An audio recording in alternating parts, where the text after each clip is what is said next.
Initially I was not going to respond to this, but over the last few days I have not only seen enough to have a variety of things to respond to, but I feel a need to respond. Equestria Girls. To summarize the synopsis, Twilight's crown gets stolen, and in order to retrieve it, she must face her greatest challenge yet: high school. So, Nightmare Moon, the Sleeping Dragon, the Ursa Minor, the Parasprite Swarm, the Hydra, the Diamond Dogs, the Buffalo Tribe, another bloody dragon, Discord, more bloody dragons, Chrysalis, Sombra, Trixie, and whatever on God's green earth was supposed to be happening in Magical Mystery Cure, all pale in comparison to high school drama. I highly disagree! Beyond that, the show has 12 episodes dedicated to common interpersonal conflicts between friends and family that could easily be related to what one might experience as part of high school drama. These are The Ticketmaster, Griffin the Brush-Off, Ghostbusters, Look Before You Sleep, Bridal Gossip, Green Isn't Your Color, Party of One, The Best Night Ever, The Mysterious Ne'er-Do-Well, Sweet and Elite, Putting Your Hoof Down, and Ponyville Confidential. It should also be noticed that high school drama can happen at almost any time in someone's life. I always equated high school drama with any time two or more parties are acting against each other in ways that could easily be resolved if all parties involved would put forth honest, full-hearted effort to be mature and solve the problem, but instead, they choose to perpetuate the issue in one way or another. These usually involve trivial things like jealousy of friends, judging people by superficial means, boasting, clashing personality traits, disregarding true friends for being quote-unquote popular, aggressively venting frustrations towards loved ones, and or spreading rumors. People rarely learn anything from high school drama, and friendships are almost never forged or repaired from this. High school drama, for most people, is not fun to watch or be a part of for these reasons. Even though Friendship is Magic has several episodes that deal with some of these issues, they're fun to watch because they can be related to much further beyond that of just high school. It also breaks out of what I just defined as quote-unquote high school drama by having the characters grow to learn from their mistakes and then make an honest effort to either mend the damage that they've done or help their friends make their own amends, all while practicing extraordinary and unconditional forgiveness. Seeing that these virtues still exist on enough of a level that people are writing stories about them is a breath of fresh air and new hope to a lot of people. The world needs much more of this, not only in our entertainment but in our personal lives as well. So if this movie is about some punkish or prissy, preppy popular girl and her rivalry with the nerd for the prestigious prom popularity contest crown that vaguely relates back to Equestria, then we're going to have a positively prodigious problem. But that's assuming that this is going to be a movie about high school drama in the first place. If they turn this around on us and somehow turn it into a similarly sudden epic struggle like that of a Canterlot wedding, then it's probably going to be an awesome movie. All things considered, I see equal potential for both possible outcomes. The character design is interesting to say the least. I'm very grateful that they're not going to have pony ears, tails, horns, or wings. I'm a fan of humanized artwork, but it's not often I like pony features on human artwork as it starts to feel a little too anthropomorphic for my taste. But here we've got the skin colors matching that of the coat colors. Now this could either be a genius move or a very silly idea depending on what type of world they're in. If it's simply a parallel dimension to Equestria where the only major difference is the form of the dominant species and possibly by the way Twilight expressed concern over her magic not working, has technology in place of magic, then I say go for it. It certainly works and there's no harm done. However, if this is Earth as we know it, then this character design is not a good idea. On a personal level, I would likely lose at least some of my ability to suspend my disbelief, which would prevent me from enjoying the rest of the story. Beyond my personal taste, and it's a darn shame that this is an issue to begin with, is the fact that there is no way to pick skin tones for any of the characters without at least hundreds of people from across all demographics absolutely losing their freaking minds.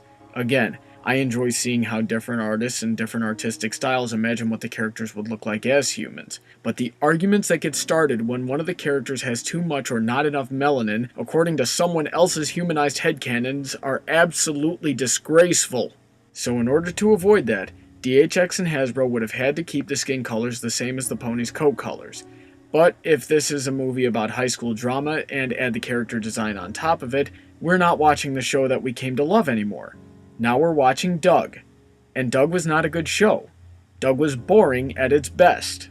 Then there's a character that the Brony community has affectionately named Brad. Someone tell me, who is this guy? When I first saw him, I thought he was the equivalent of Shining Armor. But he seems to have a Caucasian skin tone while Rarity, Sweetie Belle, and Vinyl Scratch were kept white. But I know I'm not the only one who thinks this. Some people think that from the lightning bolt and the hairstyle that he's the equivalent of Soren. Others think that he's just a new male character. So what happens with Brad? Well, if he's a Shining Armor counterpart, then there's really nothing to worry about. But what if he's not a Shining Armor counterpart?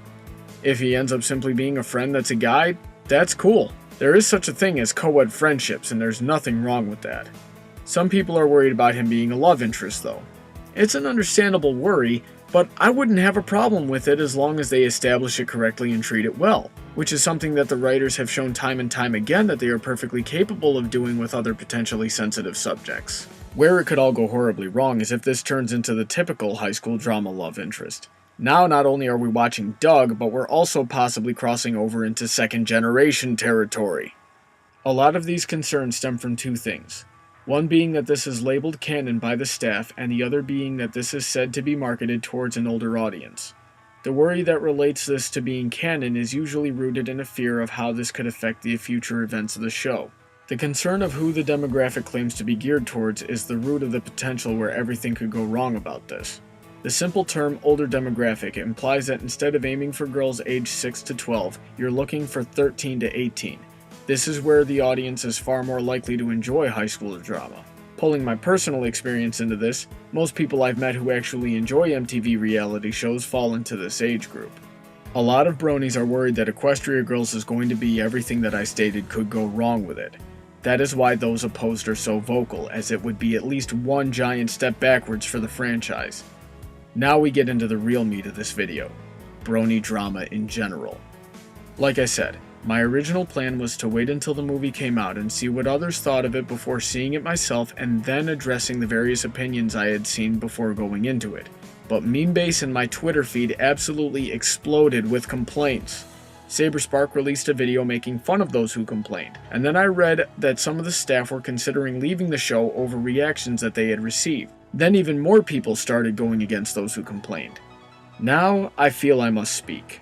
I always have the same thought whenever fandom-wide drama happens that involves both those who make the show and those who watch it.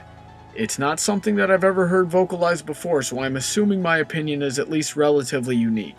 It's something along the lines of, "You're both wrong." Let's rewind a bit to the derpy drama. A lot of bronies reacted pretty venomously to that, and by no means are the actions of those who reacted poorly completely justified.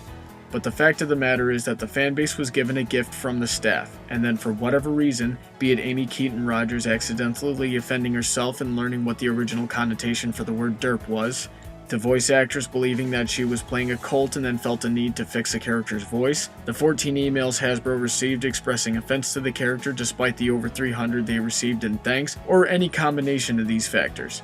The derpy that was given to us was taken back. That type of move is called Indian giving, and it's simply not cool.